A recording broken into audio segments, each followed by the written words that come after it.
दोस्तों, भक्त सुदामा को कौन नहीं जानता।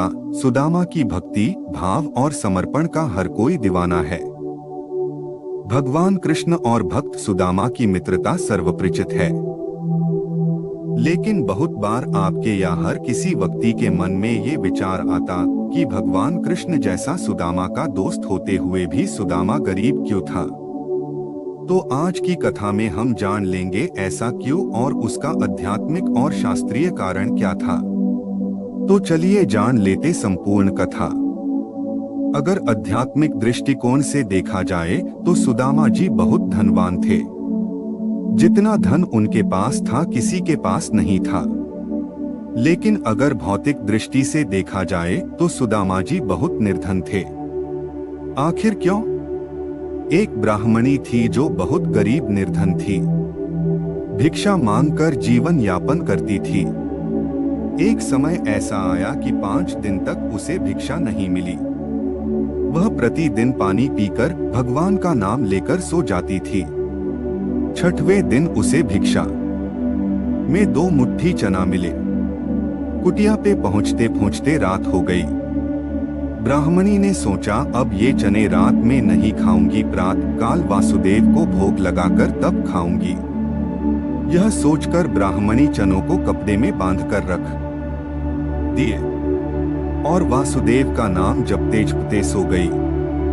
ब्राह्मणी के सोने के बाद कुछ चोर चोरी करने के लिए उसकी कुटिया में आ गए। इधर उधर बहुत ढूंढा। चोरों को वह चनों की बंधी पुटकी मिल गई। चोरों ने समझा इसमें सोने के सिक्के हैं। इतने में ब्राह्मणी जाग गई और शोर मचाने लगी। गांव के सारे लोग चोरों को पकड़ने के लिए दौड़े। चोर वह पुटकी लेकर भागे। पकड़े जाने के डर से सारे चोर संदीपन मुनि के आश्रम में छिप गए। गुरुमाता को लगा कि कोई आश्रम के अंदर आया है। गुरुमाता देखने के लिए आगे बढ़ी। चोर समझ गए कोई आ रहा है। चोर डर गए और आश्रम से भागे। भागते समय चोरों से वह पुटकी वहीं छूट गई और सारे चोर भाग गए।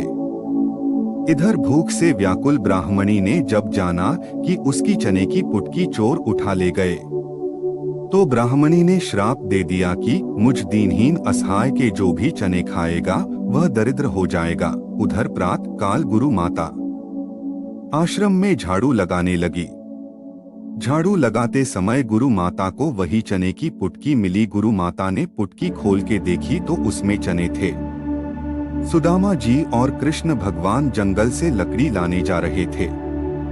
गुरु माता ने वह चने की पुटकी सुदामा जी को दे दी और कहा, बेटा, जब वन में भूख लगे तो दोनों लोग यह चने खा लेना। सुदामा जी जन्मजात ब्रह्मज्ञानी थे। ज्यों ही चने की पुटकी सुदामा जी ने हाथ में लिया त्यों ही उन्हें सारा रहस्य मालूम हो गया। सुदामा जी ने सोचा, गुरु माता ने कहा है यह चने दोनों लोग बराबर बांट के खाना।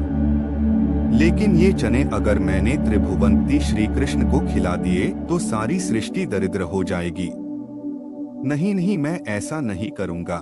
मेरे जीवित रहते मेरे प्रभु दरिद्र हो जाए, मैं ऐसा कदापि नहीं करूंगा। मैं ये चने स्वयं खा जाऊंगा लेकिन कृष्ण को नहीं खाने दूंगा। और सुदामा जी ने सारे चने खुद खा लिए। दरिद्रता का श्राप सुदामा जी ने स्वयं ले लिया चने खाकर, लेकिन अपने मित्र श्री कृष्ण को एक भी दाना चना नहीं दिया। तो दोस्तों, ऐसे ही अनसुनी कथा आपको पसंद है तो कृपया चैनल को सब्सक्राइब करें। धन्यवाद।